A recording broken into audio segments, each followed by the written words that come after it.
Normally you see him in an appropriate black cowboy hat signifying the villain, sometimes with a cigar in his mouth, rarely with a smile, but it's almost like a holiday for Stephen A. Smith, because what can go wrong went wrong. I introduce you to the host of the Stephen A. Smith Show on YouTube and the host of First Take on ESPN, Stephen, my old friend and frenemy, Stephen A. Smith. What's up, man? What's up, man? I'm sitting there like this. I'm like, what is going on here? I see the Will Cain show in the background. I see the microphone. I said, you know what the hell would he want? You were the last person on earth that I expected a phone call from saying, come on to the show after the debacle that took place yesterday.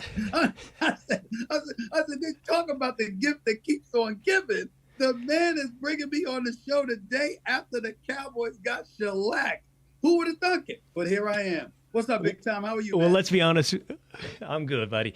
Well, let's be honest. I did reach out to you before the outcome of that game. I did reach out to you last week. So it's a little bit like going to Vegas and going to the roulette table. It was black or red, and I was betting on a Cowboys win, man. And I would be the one gloating in your face today, but it wasn't a 50-50 proposition because this has been the same story for 28 years. You had the appropriate bet. I made fun of you. I made fun of you. I would never cancel. I would never cancel. I will always face the music. Right. I made fun of you for a take that I thought was the easiest take statistically in the history of sports. What can go wrong will go wrong. Meaning at some point the Cowboys will lose. But I got to give it to you, man. You've been right. Yes, I have.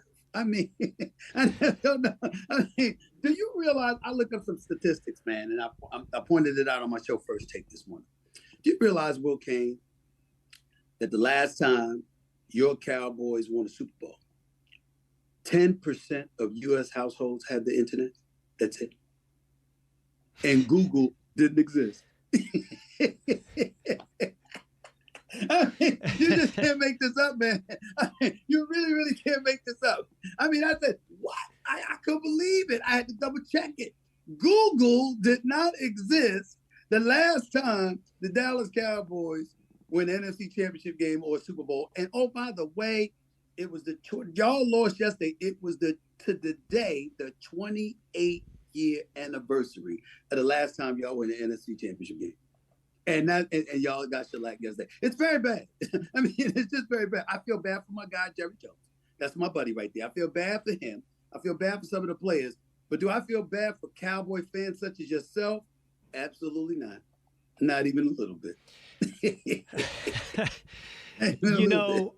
Coming up here in just a moment with Stephen A. Smith, we're going to talk about Iowa caucuses and the DEI, but we need to face accountability. We need to address the Dallas Cowboys. Let's talk about your buddy, Jerry Jones. Stephen A., here's why I thought your take, that what can go wrong, will go wrong, was so inevitably stupid, because it's a winner for all but one team every year, that take. Had the Cowboys lost at any moment, you got to crow victory.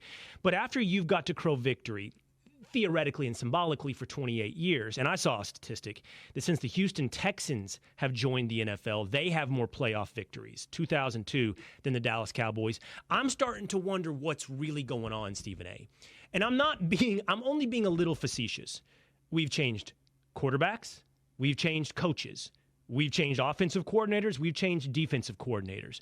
Yeah. And I'm beginning to wonder if the problem isn't your friend, Jerry Jones. And I'm only being a little facetious when I say he might have sold his soul to the devil in the 90s for that dynasty, and we've all been paying the price in hell ever since. Well, you can look at it that way. I think years ago you could have blamed Jerry Jones easily. But I think when you see the Dallas Cowboy teams that have been assembled over the last several years, they've had a legitimate shot at a Super Bowl championship. They've had the talent. And so when you look at that from that perspective, then now you have to take into consideration who's your coach.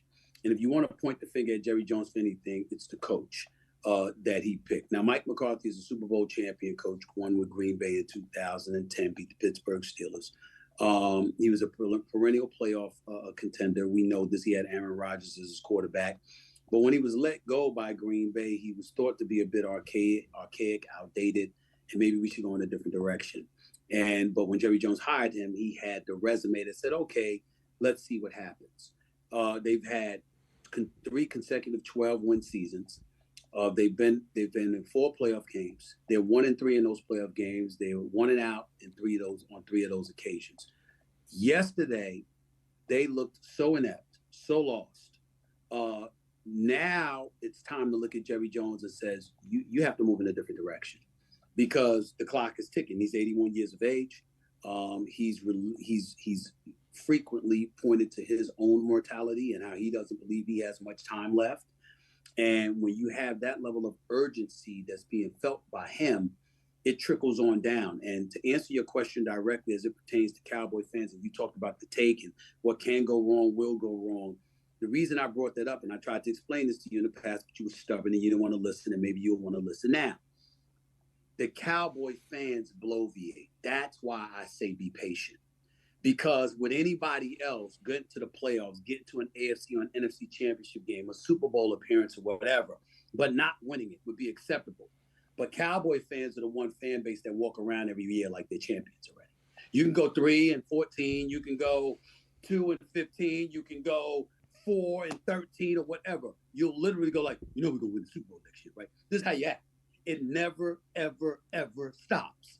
And so my point is, okay, since you want to act like that and you never said, we them boy got songs talking about we them boys and all of this other stuff, and you're living off of that, right? I said, okay, well, let's see what's going to happen when all is said and done. Let's see who'll be the last one standing, because it won't be y'all. It'll be y'all in headlines. It'll be y'all in publicity. It'll be y'all in national televised games. It will be y'all in terms of marketing because you're worth $9 billion when the average NFL franchise is worth over $5 billion. It'll be all of those things that makes y'all believe y'all are champions, except for where it really counts. And that's on the football field. And that's what happened. I think this one really dented. I think this one did it, Stephen A. I actually think this one might have really dented our confidence and our ego. I saw posts by Emmitt Smith and Michael Irvin. I've seen everything today. Yes. And I don't think there's much swagger left. And you know what? If there's not much swagger left, I don't know what that'll translate into television viewership or season ticket sales. But Jerry better pay attention, because this thing, it's starting to erode the ego of the Cowboy fan. And that might be the last. That might be the Alamo in Texas. That might be the last wall standing for the Dallas Cowboys. Real quick before we move on, will Jerry hire Bill Belichick or Jim Harbaugh? I think he should hire Bill Belichick, personally. I think that Jim Harbaugh, being the reigning national champion at the University of Michigan after beating Washington last week, I think that's a situation where you go to the Chargers if you're him, because the Chargers have just been absent from the equation. They're trying to build a fan base in the city of Los Angeles, the second largest market in the United States, coming from San Diego, because they used to be the San Diego Chargers, of course. And I think that you have to have somebody in play that exudes that level of confidence, but also somebody that you have the ability to cede control to. And it's justified. Because of what has transpired in New England in the aftermath of Tom Brady's departure, you can't do that with Bill Belichick. You know, you can sit up there and look at him and say he's a 6-time champion as a head coach. We know he knows what he's doing as a coach, but his crime is his evaluation of talent, meaning picking the personnel for the squad. He was the man in New England. And over the last decade, Will, he's picked 2 all-pro players. One was a punter, one was a kicker. That's it. And so when you look at it from that standpoint, you can't possibly cede control to him in terms of making player personnel decisions. You have to leave that to somebody else, and then he goes out there and he coaches what you give him. Bill Belichick is a genius on a football field, and because of that, he can certainly do that for you. As McCourty, one of his players who works for NBC on their pregame show, pointed out yesterday, in the aftermath of that Dallas debacle, he said if Bill Belichick was coaching that team, that wouldn't have happened.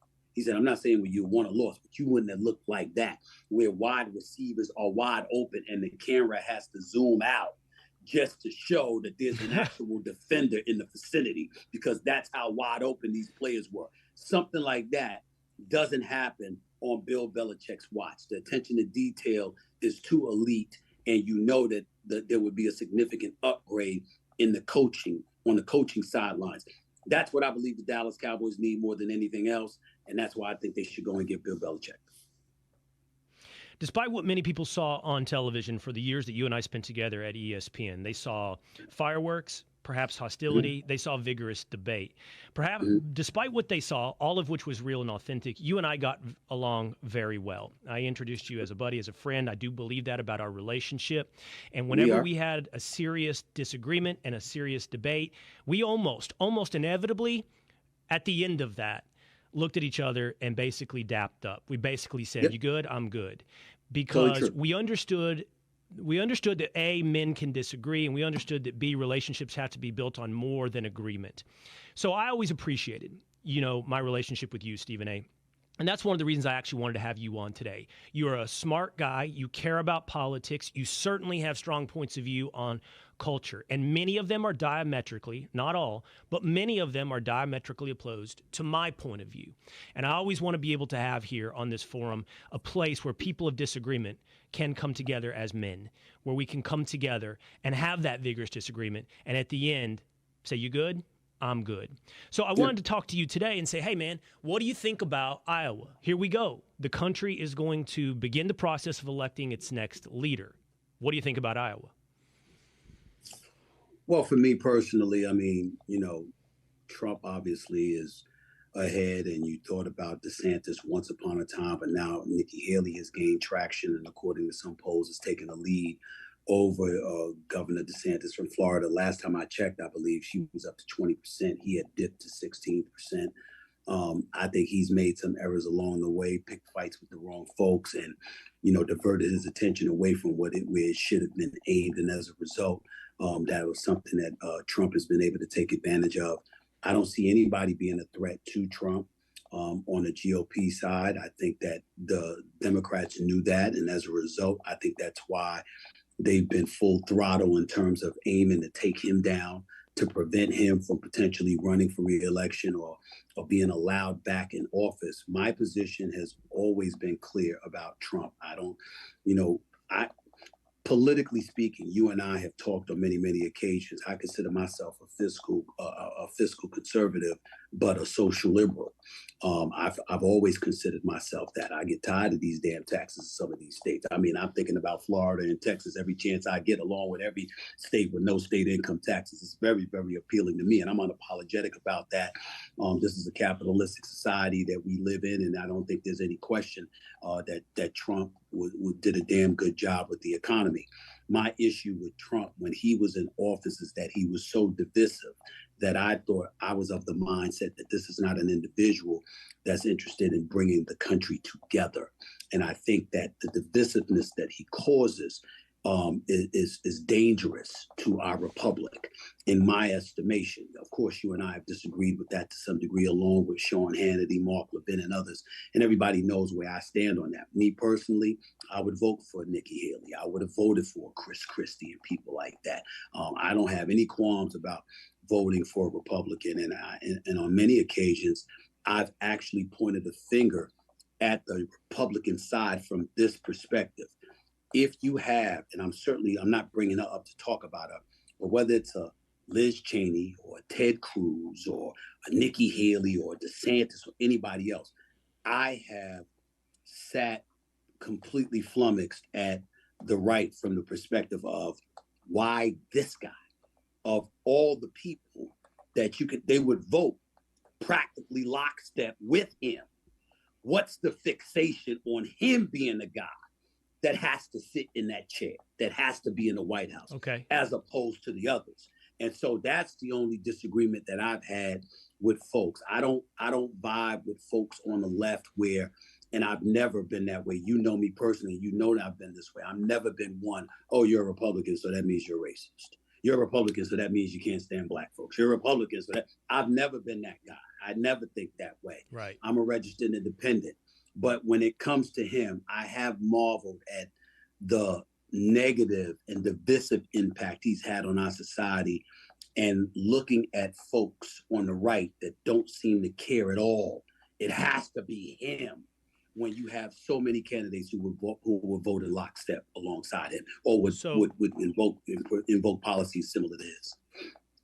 So let me answer your question, and then I'll respond with a question. So the answer, I think, to why so much of the Republican base has zero interest in a Liz Cheney, less interest in a Nikki Haley, is, and more interest in a Donald Trump is that what has been described as divisive, it in application has turned out to be unifying. And what has been described as acceptable has in so many ways turned out to be divisive. Here's what I mean. The Republican Party and the names that you mentioned, I would describe as acceptability Republicans. It's all dressed up in the manner of politeness, of saying the right things. But the policies underneath, I would acknowledge for much of its 20, 30 years, advantaged corporate America, did not pay enough attention to the middle class, and did not have any interest in any type of populist connection to America. And B, launched at will, and one could say frivolously or way too eagerly into war, which is, I think, the ultimate division.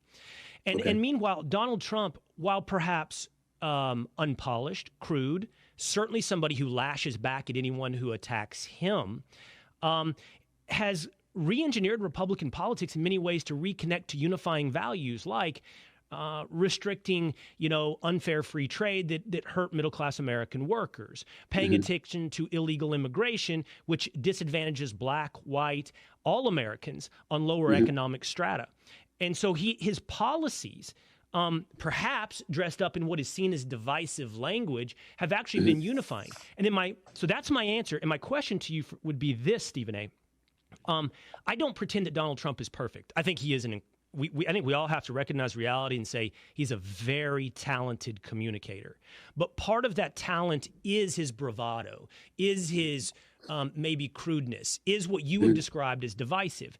But some of it also, I think that you, for example, because I'm going to use you a little bit as a placeholder, have internalized as divisive is also false, meaning it's been portrayed in the mainstream media as though he said one thing when in actuality he said another. Now, I'm not here to apologize for every single thing he said or say every time he said something that it was completely virtuous.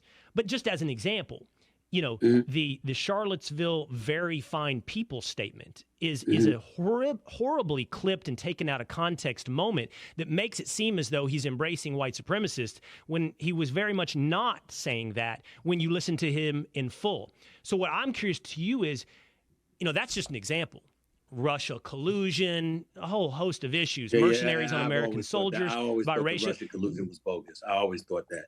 So that was my question. Does any of that break through to you? Meaning, like, some of that was described as divisive, was actually just false.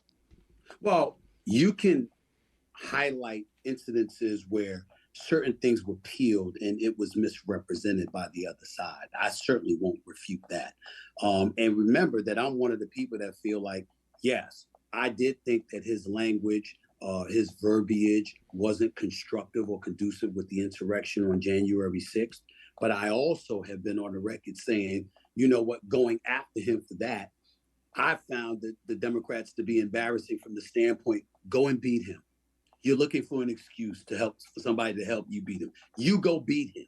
Make sure that your policies are better. Make sure that your delivery is better. Make sure your presentation is better. Make sure the way that you ingratiate yourself with constituents out there and the voters out there is better than what he's doing. Stop looking for something like that to beat him, because at the end of the day, those folks that stormed the U.S. Capitol were grown adults that made their own decision. And even though I thought that his language was not constructive, was not conducive, it didn't help in any way, the bottom line is that for us to be here more than 3 years later still going after him, it's a clear objective to prevent him from gaining office, because what you're saying as Democrats is that that's the only way we can beat him. You can't beat him any other way.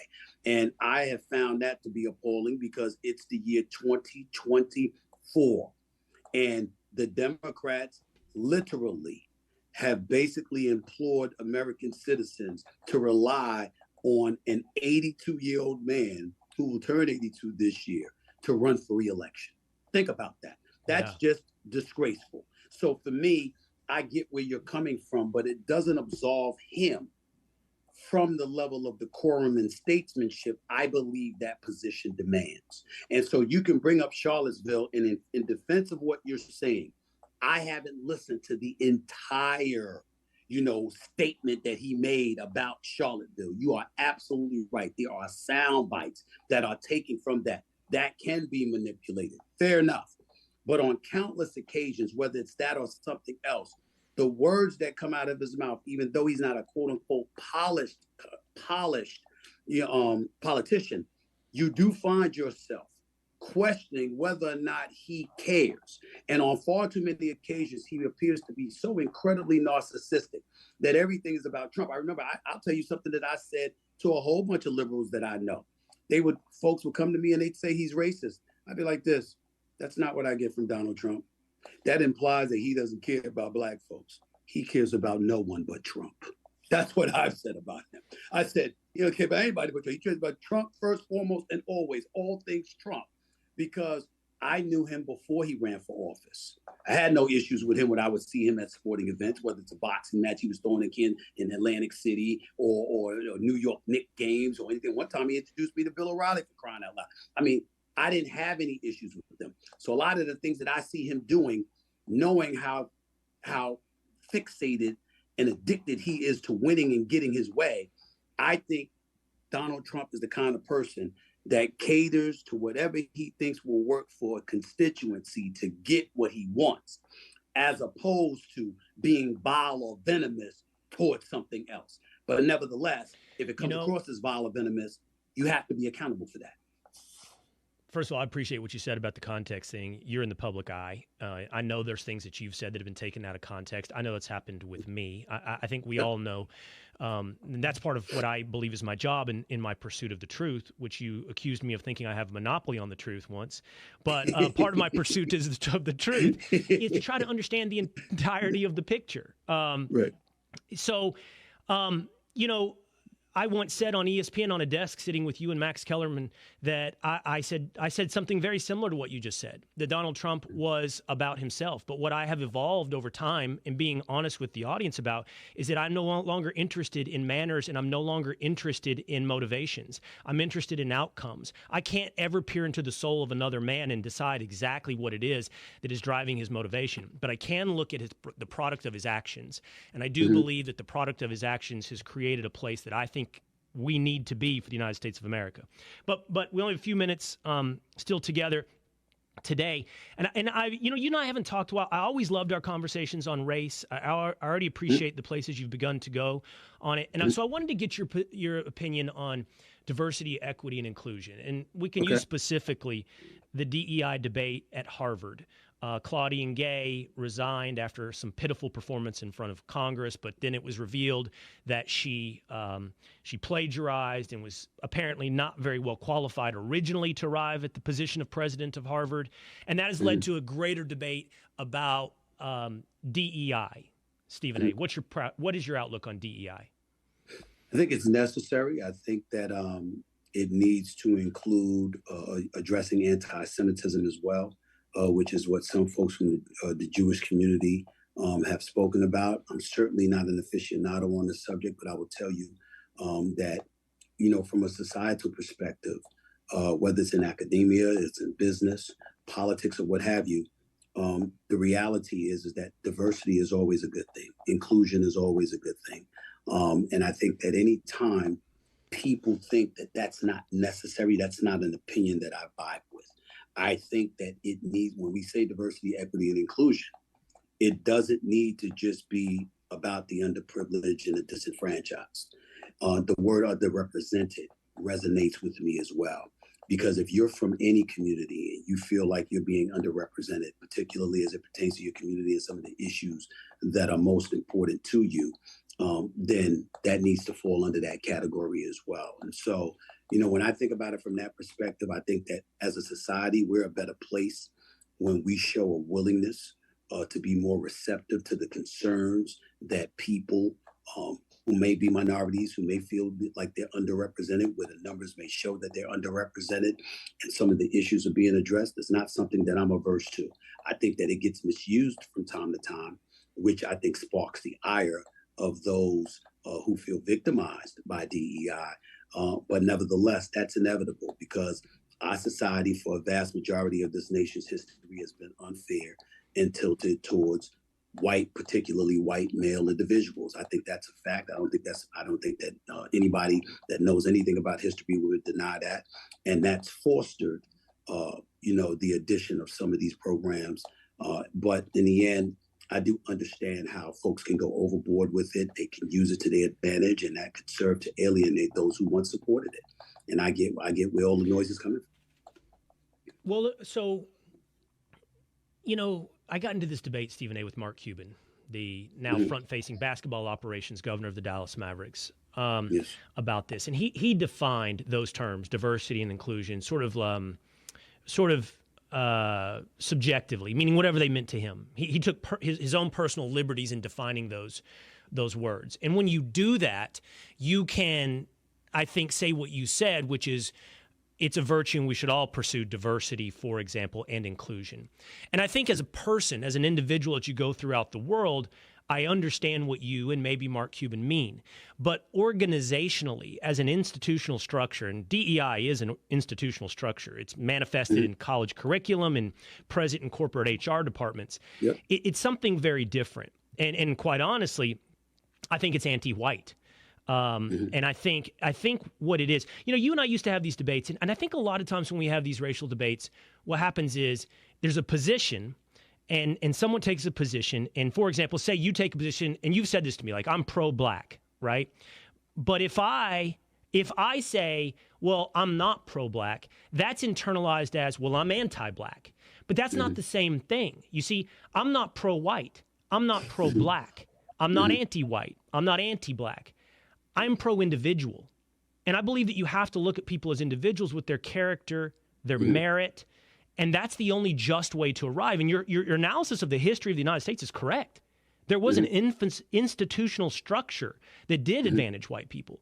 But I don't think the answer today is to create an institutional structure that disadvantages white people or advantages. And by the way, it started as pro-black, but it isn't anymore, Stephen A. Now, like DEI started as pro-black.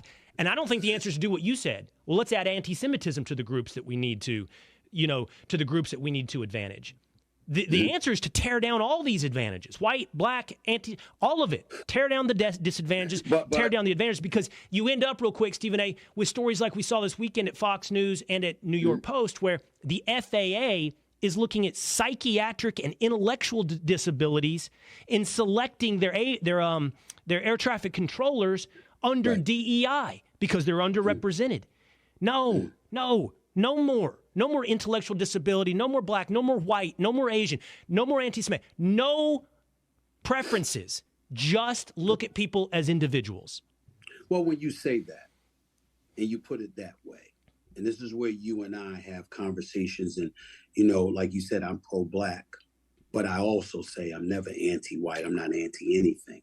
But let me say this to you and enlighten the audience of the kind of discussions that we have had that go this route, but that are never volatile when we talk about this. Right. We've actually been volatile about sports and social issues more so than we've been about issues like this. Okay, but here's the thing that I think I would ask you and your audience to understand.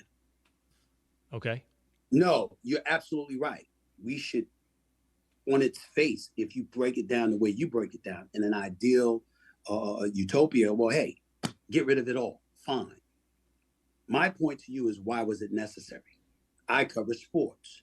The Rooney Rule is in place, inserted in 2003, where you have to interview minorities to become head coach in the National Football League. On its face, is that fair to white folks if you don't take history into account? Of course it's not fair. But the reason it came to be was because of history. And because history kept repeating itself and people kept doing the things that were beneficial to white males, but ostracized everybody else or diminished or pigeonholed others, that provoked the implementation of the Rooney Rule. The same could be said about DEI and various other things that you just alluded to. It's not that you're anti-white, it's that you're saying the white male community specifically, for the most part, from an historical perspective, was unfair. And because it was unfair, it gave them all the advantages and minimized the advantages that others could potentially have. So how do you even a playing scales? To simplify it, crystallize it in a way that condenses the argument. If I'm starting a race with you and you give me a 50-yard head start and neither of us are allowed to go at a different speed, I'll never catch you. Equity will never be captured. But Stephen because A., I got a 50-yard head start, but Stephen A., and I'm going at the same speed. I'm sorry. Yes, but my point is, but you did, Stephen A. Who's the bigger star? You or me? Who makes more money? You or me? Who's got the bigger platform? You or me? You wouldn't want someone sitting here today and say, Stephen A., which he was not. I've read Straight Shooter. It's now available on paperback. Stephen A. was advantaged at any point because of his race.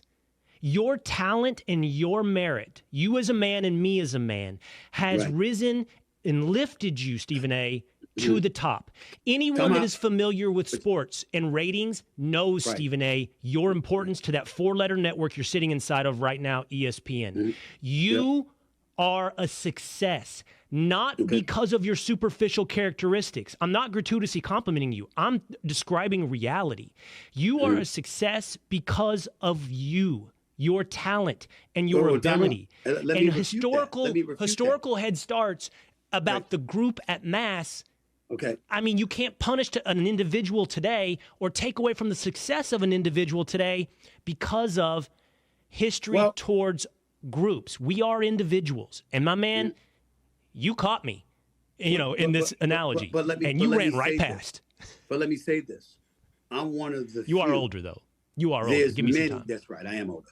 There's men that I'm one of the few disproportionate, proportionate to my community. I mean, I'm a rarity. That's number 2. Number 3, I got news for you, my brother. Yes, I did it. I could not have achieved what I've achieved without the help of Black and white people who extended a helping hand to me. Obviously, my mom, my family, mentors who happen to be Black, the list goes on and on. What about Joe Goodman at the Winston-Salem Journal? What about Robert Rosenthal at the Philadelphia Inquirer? What about Jimmy Pitaro and John Skipper before him at ESPN and Bob Iger at Disney? I've had an abundance of people, both white and Black, who helped me get here. And through the kindness of their heart, their vision, and their willingness to extend a helping hand, I've been blessed and fortunate to achieve the things that I've achieved.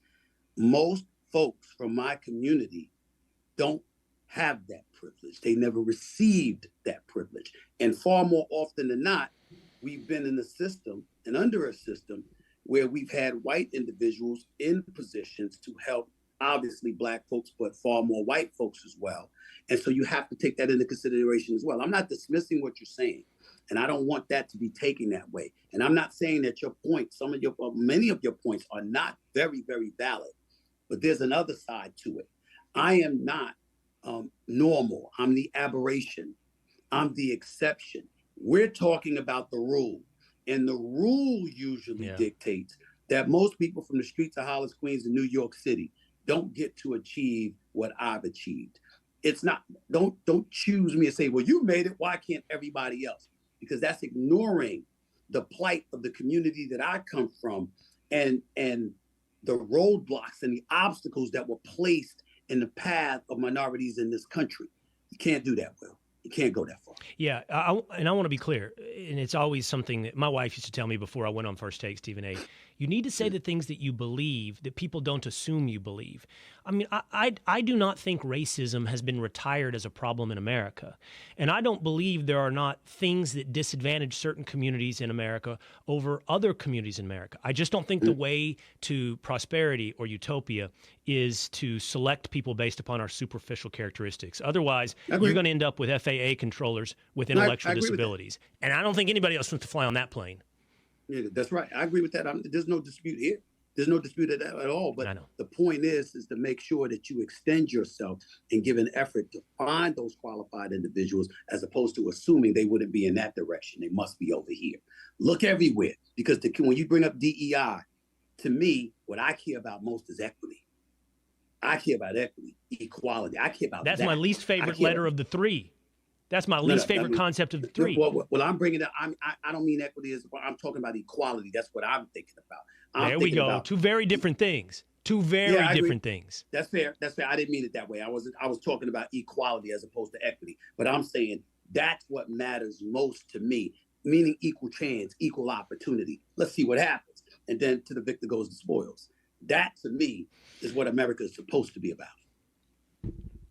He's got a show right here on YouTube. It's the Stephen A. Smith Show. Click over there and subscribe to the Stephen A. Smith Show on YouTube. You can catch him at any time on First Take on ESPN. And his book, Straight Shooter, is out in paperback right now. And I appreciate you for coming on the first episode, my friend Stephen A. Smith.